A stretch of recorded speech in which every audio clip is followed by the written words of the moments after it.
Hello and welcome to a special interview for The Wire.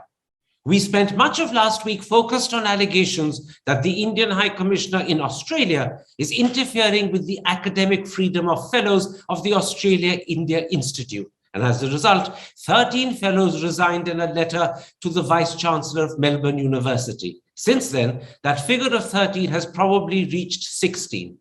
One of the original 13, Ian Woolford, in an interview to me, confirmed the allegations and also gave us details of what had happened.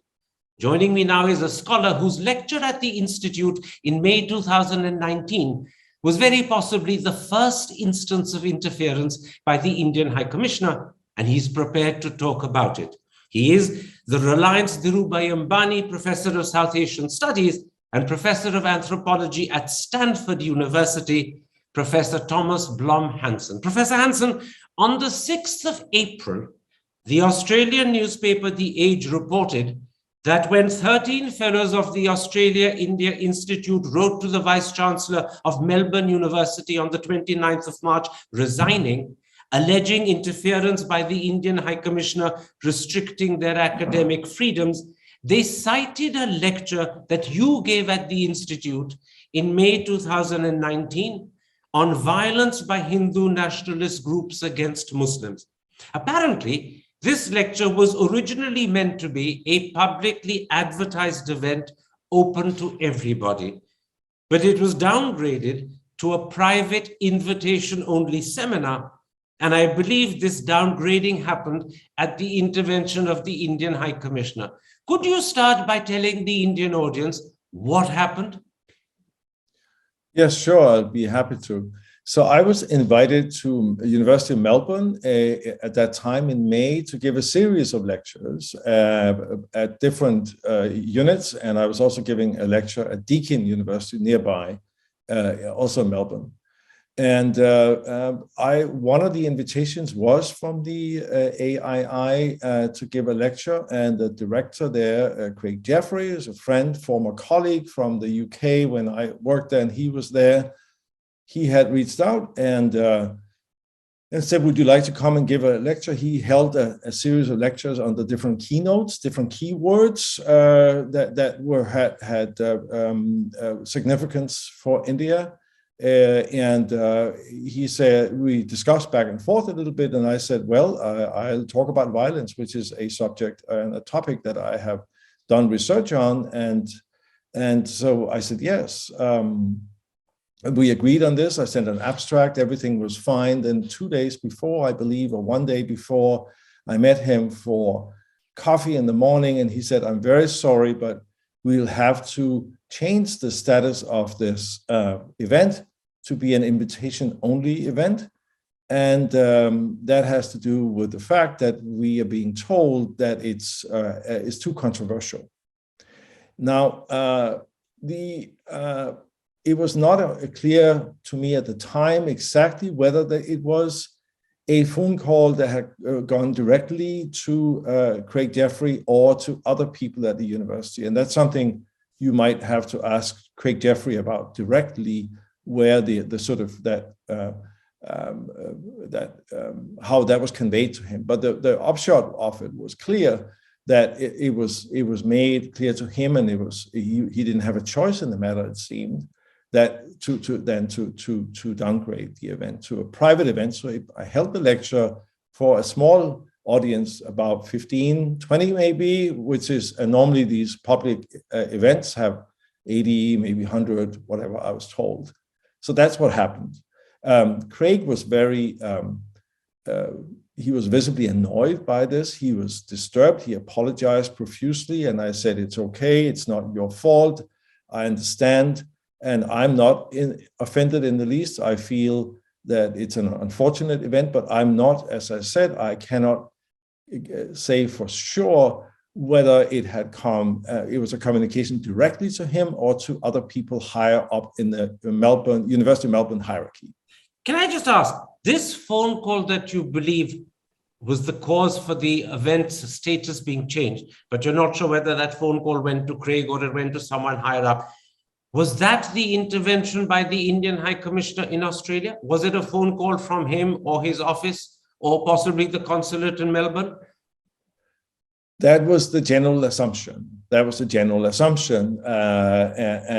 yes, and I was led to believe that something like that had happened. And but you know, I have done in my own career also done these kind of administrative tasks, and so I know sometimes it can be a complicated affair. So I didn't press Craig further on the issue as it happened. Because I realized that this is something that he felt very bad about and that he thought was an undue interference in the way he was doing his job. And I didn't want to push him further on that. So I don't know, as I said, the details exactly of who called and so on. But clearly, there was no question, and this is what I intimated from the conversation, that understood from the conversation that this was an objection that had come from the Consulate General. Yes. Now, Craig Jeffrey told you that the downgrading is because it's too controversial. Yes. That is therefore the reason that was given to him by whoever called him. Your assumption being the call came from the Indian consulate. Yes. In an interview that he gave me on Monday, Amitav Mattoo, the founding director of the institute, suggested that the lecture was downgraded for security reasons. That's very different to what Craig Jeffrey told you. Yeah, I do not have any recollection that there was any security concerns cited. And I should say that I have addressed issues around this, around public violence, communal violence. I've talked about Hindu nationalism. I've done research on Hindu nationalism, on violence and these kind of things for many years. And I've given lectures in many parts of the world about this, including in India. And I have not yet encountered a situation where a lecture has been canceled because of security concerns. And that was not what was communicated to me. And I think that is a sort of a later rationalization or addition to why it happened. Now, in your first answer, part of the conversation. In your first answer, you mentioned that you were giving a series of lectures at University of Melbourne, including one at Deakin University, which is next door. Could it be the case that the lecture at Deakin University preceded the lecture at the Institute and the content was similar, and that might have alerted either the Indian consulate or the Indian High Commission and resulted in the phone call to Craig Jeffrey? I think that's eminently possible. I remember I was there from like Sunday to Sunday. I gave the lecture at Deakin. I just went back and checked on the Monday, and I think the schedule, the thing at AII was scheduled for Wednesday. So that's certainly possible. The topic for the Deakin lecture was about Hindu nationalism and the rise of Hindu nationalism, which scholars there at Deakin had requested me to talk about. So I did. There was a full audience. I don't know. I mean, this was one of those public events where there were lots of people in attendance who were not necessarily students or faculty. So it's eminently possible that there have been people from the consulate. I should say, though, that it's not exactly unknown what my position is on many of these issues. So if there are people that I don't know if there is what kind of information had been gathered about me or my possible talk. I said I had sent an abstract to AII. There was a description of what the lecture was going to be about. So that was also pretty obvious what was coming. Plus, as I said, my profile is pretty well known to anyone who cares to look on the internet. So, in May 2019, the Indian High Commissioner was a gentleman called A.M. Gondane. So if the intervention happened from the Indian side, it would either have happened directly by Mr. Gondane or by some official working under him, either at Canberra or in the consulate in Melbourne. Would that stand to reason? Absolutely. And as you said, Craig Jeffrey, who was the director of the Institute at the time, was very upset, disturbed, and apologized profusely. Tell me, when he told you that it was being downgraded, did you accept the downgrading? Did you demur? Did you have reservations? No, I mean, I was, of course, a little disappointed, but I didn't want to put him in a more awkward situation than he was already in by demanding that he go back and push back against the High Commission or the higher ups at the university who may have been involved in making this decision. I wanted that to be his own process, and I didn't want to put pressure on him. So I didn't insist, because I was the guest, right? And I didn't feel I was in a position to do that. And you got the impression that Craig Jeffrey's hands were tied. He had no alternative but to accept the instruction, in quotations, that he'd received on a phone call to downgrade the event. He had no room to do otherwise. That was my definite impression, and that's how he presented it to me, and that's how he felt. So I've known Craig for many years, so we're friends, and he was somewhat embarrassed by it, and I said, there's no reason to be embarrassed. This is what happens sometimes. It's not your fault. The pressure comes from somewhere else, and what really needs to happen in these cases, and I say this as someone who has worked at a number of universities in different parts of the world, is that there has to be safeguards in place at universities, also big public research universities like Melbourne, to protect academic freedom. So there has to be a way in which that Craig would be protected against forms of intervention of this kind.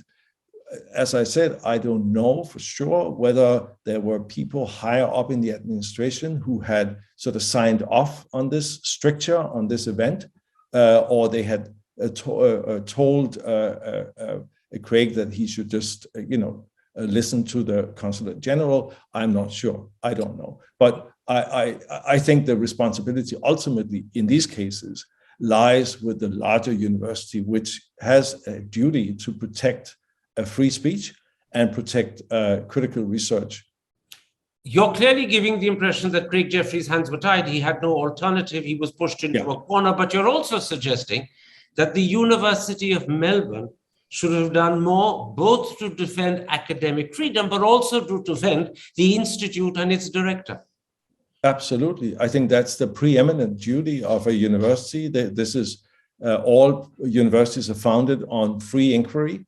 And it's the preeminent value that without the freedom to do research and do critical research and be led by the questions and the facts rather than by preconceived opinions, there is no university, there is no critical academic discourse, there is no proper education of students.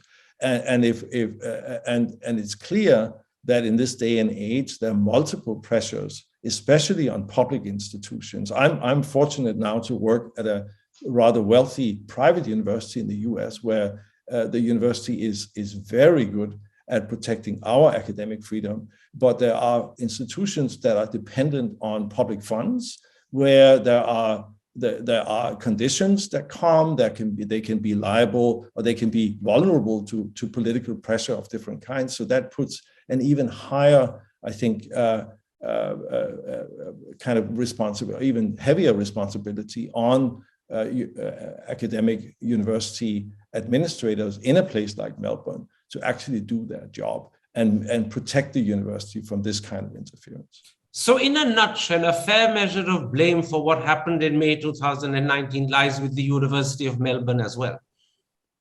I would say the main responsibility, because even if they have set up, I'm not exactly sure how the governance structure of the Australian India Institute is set up, but any responsible university that wants to protect academic freedom has to set up the governance structure in such a way that it's insulated and protected from those kinds of pressures from foreign governments. This is Australia, it's not India. I mean, this kind of interference would be wrong in India, but in Australia is actually another government that's trying to influence what is happening at an Australian university.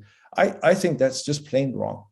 In fact, in this instance, the point you're making is further strengthened when I point out to the audience that, and I've confirmed this with Ian Woolford this morning, that the Australia-India Institute is not at all funded by the Indian government. It is entirely funded by the federal government of Australia and the Victoria state government. There is no Indian money. Therefore, there is no excuse for the university succumbing to pressure from the Indian High Commission or the Indian consulate. There is no funding, and therefore there is not even that level of excuse to succumb to their pressure.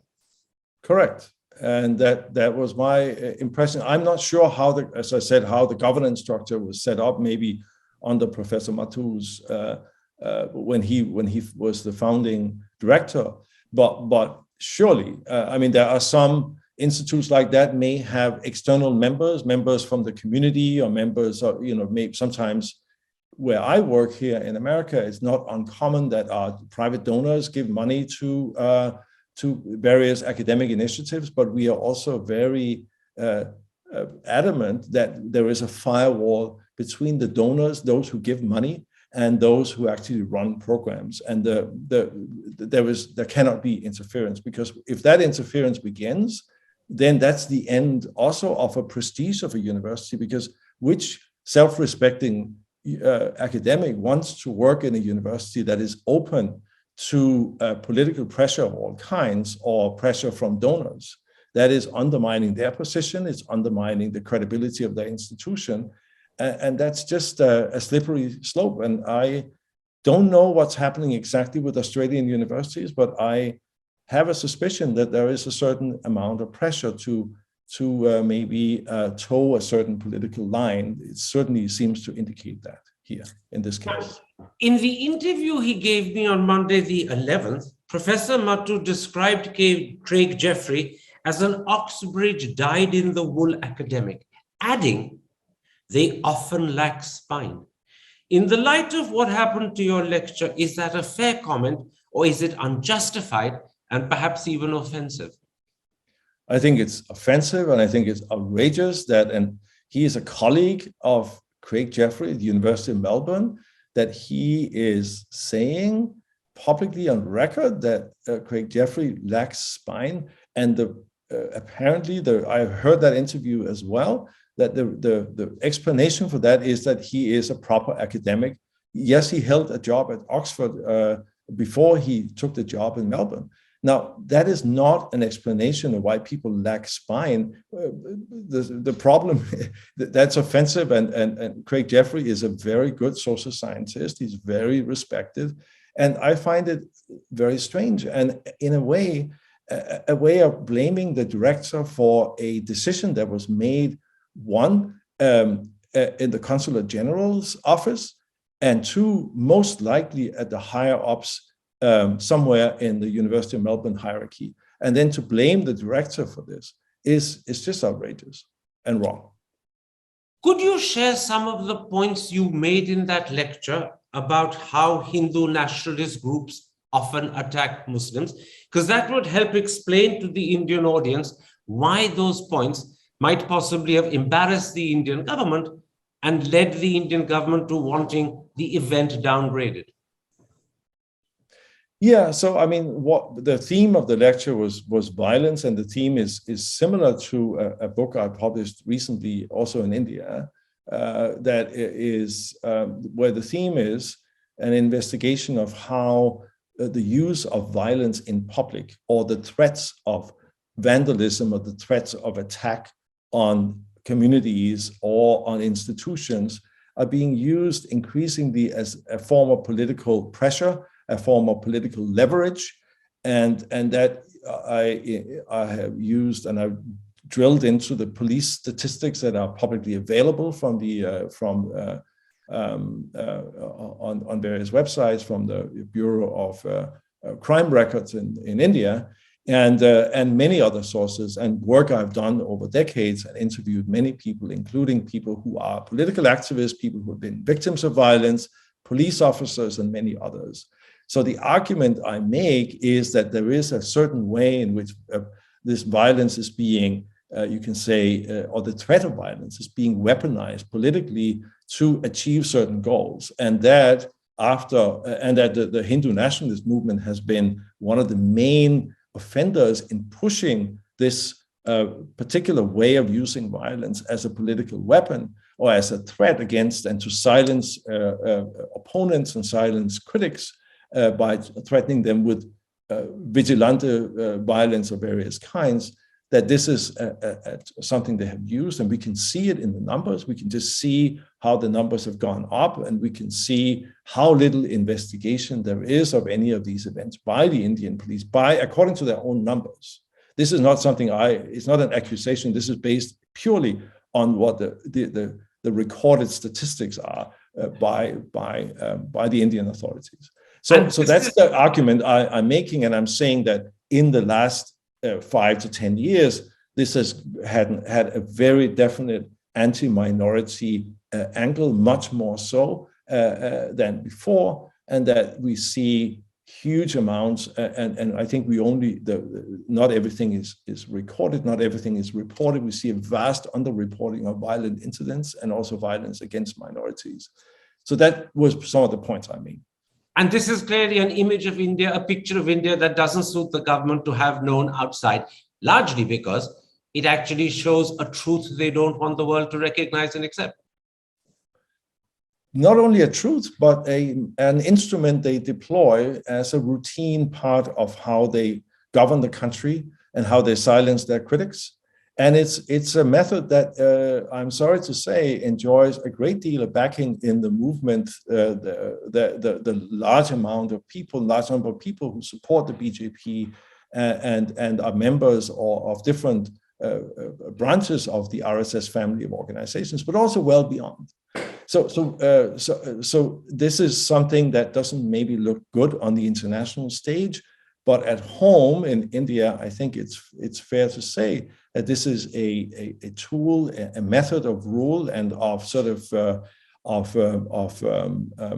intimidation that has been developed and deployed with great success, and that's why they're doing it. But they are embarrassed when it's being shown on and discussed in different other parts of the world, and that India's image as a functioning democracy is being questioned in this way. Professor Hansen, we're coming to the end of this interview, but there are 2 further questions I'd like to ask you. The resignation of the 13 fellows, now I believe the figure has gone up to 16, from the Australia-India Institute, and the content of their resignation letter, which was made public, has clearly blown the Australian story out of the water. Does similar intervention by the Indian embassy or the Indian government happen in America, where you are at the moment? We haven't seen direct interventions. I haven't heard of direct interventions around where I am, and I'm on the West Coast in California. But we have a large amount of trolling and informal pressure. I can tell you one example, that when Modi visited the US in 2016, 2 years after his first, when he was voted in, he came, and there was some communication between the Consulate General in San Francisco and me. I was directing the Center for South Asia at Stanford, and also people at Berkeley, I believe, because they wanted Modi to come and speak at Berkeley and Stanford because of the sort of name recognition of these institutions. And my reply was a clear no. This was not an appropriate thing. We are not hosting political rallies. We are an educational institution. And I asked them to go somewhere else, and they did. But after that, and after we also, some of us published a letter where we pointed out to many of the leaders of the tech industry that he came to meet in Silicon Valley, that we pointed out that Modi had a history in Gujarat. We pointed out the facts that are publicly available around the anti-Muslim pogrom in 2002. And I gave an interview to BBC around that letter. And after that, I received a barrage, and my university received a barrage of letters and requests and emails and much else demanding that I be fired, that I should resign, and so on and so forth. Of course, because my university is good and serious about protecting academic freedom, none of the sort ever happened. We there was not an issue. So that's what I've seen. I haven't seen direct intervention, but that's the one example I have where I could see that the Indian Consulate General tried to, in a sense, use a kind of a bit of pressure or persuasion. I mean, they backed off. They didn't try to, because they couldn't persuade anyone that this was a good idea to have Modi address people at any of these campuses. So nothing further happened. So just like Audrey Trushka, the well-known historian of Mughal India, constantly faces pressure and trolling from Hindutva groups, you face much the same yourself. You're also targeted by them because your work and your research often exposes what I call the dark side of the Hindutva groups, their strategies and their behavior. Indeed. I mean, this goes back a long time. It goes back to even to the pre-email era, where I received letters sometimes, stamped letters from people in India saying, calling me names and sometimes appreciating my work and my publications. But of course, it's picked up immensely with the emergence of social media and the sort of ubiquitous access to email by lots of people. And so in the last 20 years, this is a phenomenon that affects a lot of people who work on these issues. And I have to say it affects women more. They are particularly I would say, cruel in their pursuit and in their harassment of female academics, which is not a surprising thing when you think of the general misogyny that pervades that movement and that party.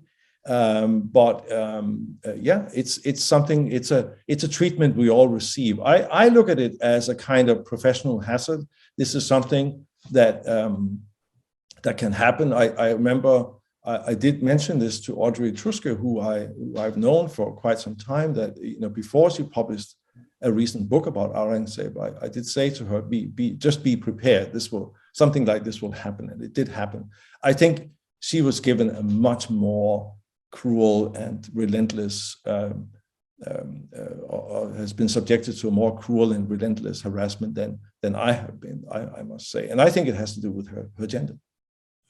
I thank you for this interview, Professor Hansen, in particular for explaining in detail precisely what happened in May 2019 and making clear that your assumption is that the call that went through either to Craig Jeffrey directly or to someone higher up at Melbourne University was most likely from the Consulate General of India in Melbourne, leaving Craig Jeffrey with no option but to downgrade the event. He was deeply apologetic and very disturbed, but he'd been boxed into a corner. And clearly, no one can now deny that pressure is brought to bear by Indian authorities, which impinges upon the freedom of academics, and that does not do any good to the image of a democracy.